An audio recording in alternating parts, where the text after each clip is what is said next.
Yo, what's up you guys? Jumpa lagi bersama saya Rian di channel RC Matra. Beberapa waktu yang lalu saya mengadakan polling, video manakah yang paling banyak Anda sukai? Apakah mengenai video house tour atau video mengenai proses pembangunan suatu rumah? Dan ternyata jawaban paling banyak adalah video mengenai proses tahapan pembangunan suatu rumah. Kenapa? Karena alasannya di video itu kita bisa saling belajar proses-prosesnya apa saja yang diperlukan, dan salah satunya yang paling penting adalah mengenai pengendalian dan pengontrolan RAB-nya. Kalau video house tour mungkin Anda nggak begitu suka karena kebanyakan house tour itu memang membahas mengenai interior yang berada di dalamnya. Mungkin Anda menganggap bahwa interior itu tidak begitu penting. Yang penting adalah kita punya rumah dulu, mengenai interior nanti belakangan aja lah gitu. Nah, oke, karena banyaknya permintaan itu, kali ini saya akan membahas video proses pembangunan suatu rumah. Tapi agak unik video ini karena proses tahapan pembangunan rumah ini adalah proses pengembangan. Jadi kita akan membahas suatu rumah di mana tadinya awalnya satu lantai yang kemudian kita kembangkan menjadi 2 lantai. Nah, seperti apa prosesnya? Langsung kita simak video ini.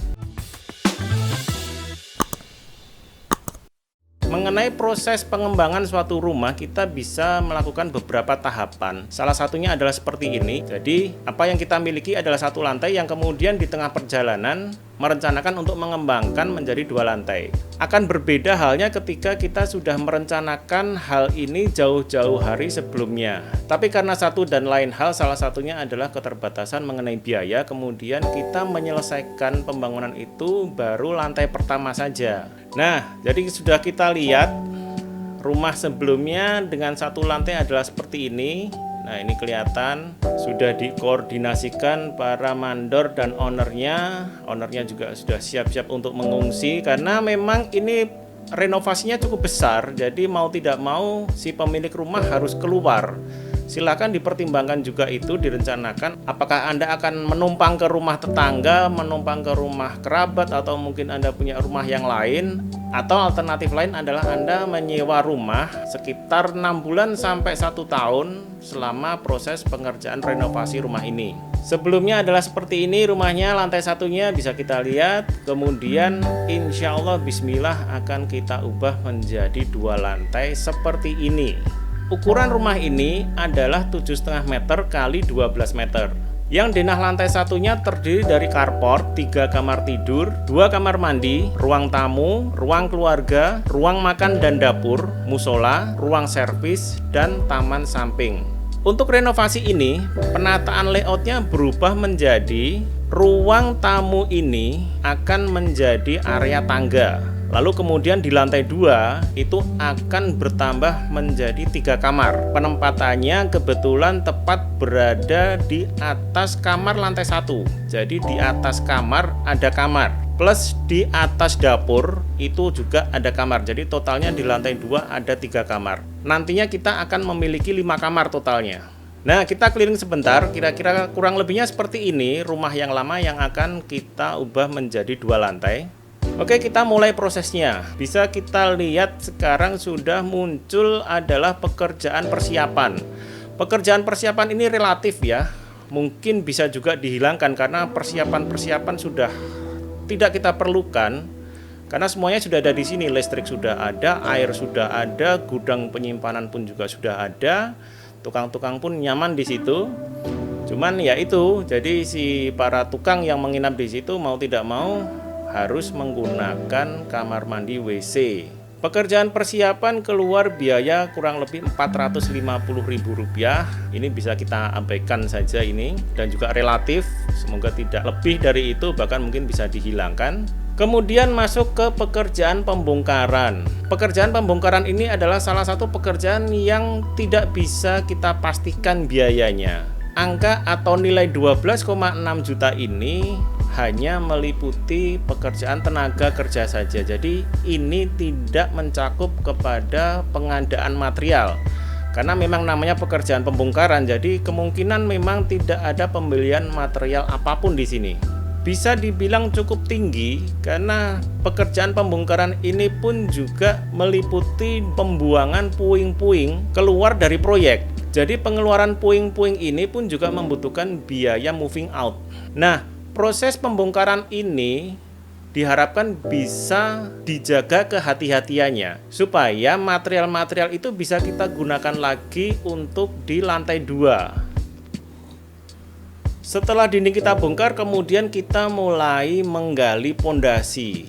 Karena bangunan ini akan menjadi 2 lantai, jadi kita akan menempatkan atau menyiapkan untuk pondasi footplat. Seperti inilah prosesnya. Jadi akan ketemu di bawahnya adalah kita membongkar keramik, kemudian kita membongkar slope tanpa memotong tulangan slope-nya. Jadi hanya membongkar betonnya saja. Kemudian lanjut kita menggali pondasi di bawahnya. Nah, prosesnya seperti ini. Memang ini proses yang tidak mudah. Makanya proses pengembangan rumah seperti ini seringkali biayanya juga terlihat mahal. Karena keterbatasan lingkup ruang kerja, jadi proses-proses seperti ini tidak bisa cepat. Berbeda ketika kita memulai dari nol, itu lahan sangat lapang, sangat luas, sehingga proses pengerjaan pun juga akan jauh lebih mudah. Kemudian lanjut kepada pekerjaan pembesian footplat, pekerjaan cor footplat, pembesian kolom, begesting, cor kolom, dan seterusnya. Itu kita menganggarkan kurang lebih sekitar 105 juta rupiah. Ini sudah termasuk kepada struktur plat lantai dan kolom-kolom di lantai 2. Jadi kurang lebih anggaran 100 juta ini adalah total untuk pekerjaan beton bertulang seluruh bangunan ini. Nah, proses detailnya seperti ini. Nah, sebelum lupa juga, ini pekerjaan keramik otomatis di lantai 1 itu juga bisa dibilang hancur ya. Selain dari rusak dari posisi kolom ini, pun juga di dalam ini bisa kita bayangkan bahwa akan banyak sekali perancah-perancah atau scaffolding yang kemungkinan besar tetap akan merusak dari keramik lama kita. Nah, ini pertimbangan dari Anda sendiri nantinya, apakah memutuskan untuk mempertahankan keramik lama atau akan mengganti semuanya menjadi keramik baru. Nah, setelah semuanya terpasang kolom-kolom struktur, kurang lebih hasilnya akan seperti ini. Kekuatannya jelas akan berbeda dengan rangka struktur sebelumnya, karena sebelumnya kan 1 lantai, yang ini kita akan membuat 2 lantai. Kolom-kolomnya terlihat jauh lebih besar dari sebelumnya. Kemudian berlanjut pengecoran untuk plat dak nih, untuk teras, untuk kanopi carport. Kebetulan di sini kita menggunakan plat beton. Anda bisa juga menghilangkan ini dan mengganti menjadi atap kanopi non permanen. Misalnya dengan rangka besi atau stainless dengan penutup atap aldiron, itu bisa juga. Lalu berikutnya adalah jangan lupa untuk mulai pada proses-proses pekerjaan sanitasi air bersih dan air kotor. Itu anggaran yang kita keluarkan di sini kurang lebih senilai 10 juta rupiah. Itu kita gunakan untuk pembelian kloset duduk, shower, floor drain, dan pipa-pipa PVC. Nah, ini yang perlu kita siapkan sekarang adalah pipa-pipa PVC yang harus kita tanam di dalam tanah ataupun kita tanam di dalam dinding. Apakah kita akan menyambung pipa-pipa yang untuk lantai 2 itu akan kita sambung dengan yang di lantai 1, atau kita akan membuat saluran-saluran tersendiri yang khusus untuk lantai 2. Jadi kita tidak mengubah sama sekali jalur pipa-pipa yang berada di lantai 1. Itu penilaian ini akan tergantung kepada Anda dan mandor kepala tukang yang bekerja mengerjakan pembangunan rumah Anda ini. Kloset duduk dan shower ini kita persiapkan untuk lantai 2 ya. Nah, apakah akan juga termasuk kepada permajaan yang di lantai 1, itu pun juga kembali lagi kepada keputusan dan pertimbangan Anda. Lanjut, kemudian kita sudah kembalikan pasangan batu batanya. Nah, alhamdulillah di sini kekuatan sudah kembali seperti semula. Ya, kemudian setelah itu kita melanjutkan dengan balok struktur di lantai 2. Seperti ini prosesnya, tulangannya kemudian disusulkan dengan pengecorannya. Dilanjutkan setelah itu untuk tulangan dan pengecoran plat dak untuk lantai 2. Nah, proses pengecoran plat dak dan balok ini bisa terpisah tapi seringkali bersamaan supaya beton balok dan beton plat lantainya ini bisa homogen. Nah, Oke, kita sudah selesai proses pengecoran plat lantai 2 ini. Proses berikutnya bisa kita lanjutkan kepada pekerjaan tangga. Nah, hasilnya seperti ini. Lalu berikutnya adalah pekerjaan kolom struktur lantai 2. Seperti ini prosesnya, tulangannya masih cukup besar. Mungkin juga bisa tidak sebesar di lantai 1 karena tulangan lantai 2 sudah tidak menopang beban yang berat seberat tulangan untuk yang di lantai 1. Jadi biasanya lantai di atasnya ini bisa lebih kecil dari struktur tulangan lantai yang berada di bawahnya. Setelah itu bisa kita mulai lanjut kepada proses pemasangan batu bata. Seperti biasanya jangan terlalu tinggi. Proses pemasangan batu bata ini yang kemudian disusulkan dengan pekerjaan kusen. Kebetulan untuk kali ini pun saya menggunakan kembali lagi kusen kayu. Jadi prosesnya harus dipasang bersamaan pada saat pekerjaan pemasangan dinding bata. Bersamaan dengan itu juga kita bisa mengecor kolomnya berjalan simultan. Kemudian berlanjut juga untuk pekerjaan pemasangan dinding lanjutan di atasnya. Sudah sampai ke atas, sudah sampai ke level tertinggi, kemudian kita kunci dengan ring balek di atas dan juga pekerjaan sopi-sopi. Tulangannya seperti ini, kemudian juga berlanjut dengan pengecoran peladak atau sopi-sopi itu. Nah, ini untuk dinding-dinding lagi lanjutan di atasnya. Prosesnya kurang lebih seperti ini. Berlanjut dengan kemudian pengecoran kolom-kolomnya sampai selesai di atas. Oke, kita tur sebentar, kurang lebih seperti ini. Kalau udah lihat seperti ini rasanya seneng gitu ya. Tadinya punya rumah 1 lantai, sekarang punya rumah 2 lantai gitu ya. Tetangga-tetangga kalau lihat itu, waduh, udah jadi 2 lantai ini. Oke, seperti ini. Nah, kemudian untuk ring balik lagi untuk yang di paling atas, untuk dudukan kuda-kuda setelah tulangan, kemudian pengecoran, dan ini juga ada beberapa bagian kecil yang kita masih menggunakan peladak untuk talang. Jadi talang di sini adalah menggunakan talang beton. Perlu diingat untuk selalu menggunakan water treatment supaya talang tersebut tidak bocor. Jangan lupakan itu karena resikonya cukup tinggi. Oke, seperti ini prosesnya. Kemudian kita lanjut kepada persiapan pemasangan atap.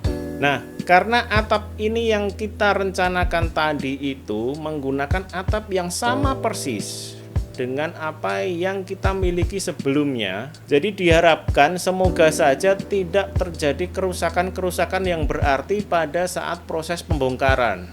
Makanya pada proses pembangunan seperti ini, renovasi atau pengembangan seperti ini, benar-benar harus diperhatikan proses pembongkarannya. Para tukang harus diwanti-wanti, harus dipesan benar-benar untuk supaya tidak merusak material-material bongkaran tersebut. Resiko kerusakan pasti ada, kita tidak bisa menyelamatkan 100% material tersebut, tapi diharapkan kerusakan bisa diminimalisir. Oke, sudah siap. Kemudian kita pasang kembali rangka atap yang tadi kita bongkar dan kita simpan. Tentunya setelah melalui perbaikan-perbaikan dan penggantian-penggantian mana yang memang diperlukan. Nah, hasilnya kurang lebih seperti ini. Atap di sini kita simulasikan menggunakan atap baja ringan. Seperti ini prosesnya. Setelah kita pasang kuda-kuda, kemudian kita pasang rengnya. Setelah itu kemudian bisa kita lanjutkan proses pemasangan penutup atap di atasnya. Kebetulan atap yang kita miliki tadi itu berbahan beton. Jadi atap beton biasanya jauh lebih kuat dan lebih aman ya. Mungkin hanya diperlukan finishing pengecatan ulang saja pada saat pekerjaan Anda nanti sudah selesai. Itu akan kembali lagi seperti baru. Nah, hubungan juga kita pasang, les plank juga sudah kita pasang. Nah, kita keliling sebentar, hasilnya seperti ini. Lalu berikutnya adalah untuk pekerjaan listrik. Kita bisa lihat di nomor 9 ini kita menganggarkan kurang lebih sekitar 12 juta rupiah. Anggaran listrik ini kita gunakan untuk lampu fitting, lampu downlight, stop kontak, tunggal double, kemudian strip light juga. Oh ya, tentunya juga akan ada peningkatan daya ya. Anda harus pengajuan ke PLN ini, tapi sepertinya juga tidak begitu lama proses dari meningkatkan daya ini. Abonemennya juga siap-siap untuk bertambah. Saya tidak tahu tuh kira-kira 2.200 itu abonemennya bulanannya sekitar 700.000 sampai 1 juta kurang lebih ya.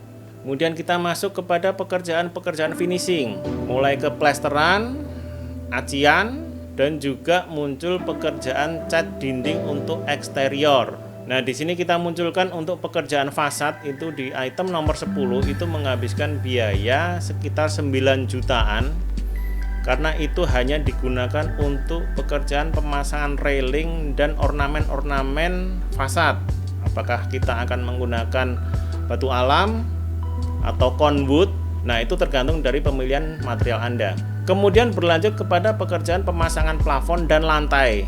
Ingat, yang dipasang adalah pekerjaan plafon dahulu supaya tidak merusak lantai di bawahnya. Jadi sebelum Anda memasang lantai, pastikan bahwa pekerjaan plafon sudah selesai. Nah, ini pekerjaan plafon dan lantai kita anggarkan kurang lebih senilai 36 juta rupiah. Pekerjaan plafon bisa dibilang cukup murah, itu per meternya kurang lebih sekitar 120 sampai 150 ribu untuk model yang flat. Supaya rumah Anda terlihat menarik, jangan lupa untuk menggunakan mainan-mainan ornamen pada plafon. Bisa up ceiling, bisa drop ceiling, kemudian juga ada lampu-lampu di cove light-nya di dalam plafon itu akan memberikan efek pencahayaan yang sangat-sangat menarik di malam hari.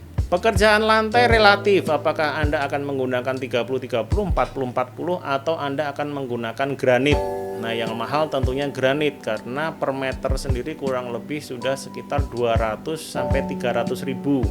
Kecuali Anda masih menggunakan keramik, itu mungkin antara 100 ribu per meter persegi, belum termasuk di biaya pemasangan tukangnya. Kita munculkan senilai 36 juta rupiah. Kemudian di item 12, kembali lagi kita akan memperbaiki kerusakan-kerusakan yang terjadi di lantai 1. Apakah itu memang karena rusak atau memang karena ingin kita perbarui atau kita remajakan. Anggarannya pun juga relatif di sini. Sebagai simulasi kita tampilkan senilai 43 juta rupiah. Oke, seperti ini kurang lebih hasilnya. Jadi kalau kita jumlah total, itu biaya yang kita keluarkan adalah senilai sekitar 324 juta rupiah. Dengan pengembangan bangunan ke lantai 2 berukuran 12 meter dikali 7,5 meter. Luas bangunan di lantai 2 adalah sekitar 83,5 meter. Dengan biaya 324 juta itu kalau kita bagi luas bangunan akan menghasilkan angka 3,8 juta. Jadi sebetulnya kalau kita melakukan pekerjaan renovasi atau pekerjaan pengembangan itu biayanya justru lebih mahal daripada kita membangun dari awal. Karena pada proses renovasi atau pengembangan ini itu ada biaya yang kita keluarkan untuk pembongkaran atau perbaikan. Nah, ini biasanya yang kita tidak menghitung atau kita mengabaikan itu. Kita merasa atau kita menganggap bahwa pengembangan renovasi berarti harusnya lebih murah dong karena kita sudah punya material atau kita sudah punya rumah sebelumnya. Nah, sebetulnya tidak. Sebaiknya Anda hati-hati untuk mengkalkulasi kira-kira berapa sih yang akan dikeluarkan untuk pekerjaan renovasi seperti ini. Nah, alhamdulillah sudah selesai pekerjaan renovasi ini, bisa berjalan dengan baik dan seperti ini hasilnya bisa kita nikmati bersama. Pekerjaan pengembangan ini kurang lebih menghabiskan waktu sekitar 6-9 bulan. Prosesnya tidak lebih cepat daripada kita membangun rumah baru. Karena proses yang kita lakukan di sini adalah proses mulai dari tahapan pemasangan pondasi. Jadi lamanya itu akan tetap sama. Yang berkurang adalah volumenya, tapi urutan dari A, B, C, D tetap akan kita mulai dari A. Jadi Anda juga perlu untuk mempertimbangkan ini. Proses lama pengerjaan ini paling cepat 6 bulan. Rata-rata paling aman adalah 9 bulan. Oke, itu video mengenai proses pekerjaan pengembangan rumah dari 1 lantai menjadi 2 lantai. Semoga bermanfaat untuk Anda semuanya. Jika ada pertanyaan, koreksi, evaluasi, silakan tuliskan di kolom komentar. Silakan bagi yang ingin berkonsultasi gratis denah Anda, kirimkan sketsanya melalui DM. Saya akan jawab semua pertanyaan Anda di DM Instagram. Oke, saya tunggu ya kiriman sketsa denah Anda di Instagram. Mari kita berdiskusi di Instagram. Oke, sampai jumpa di video berikutnya.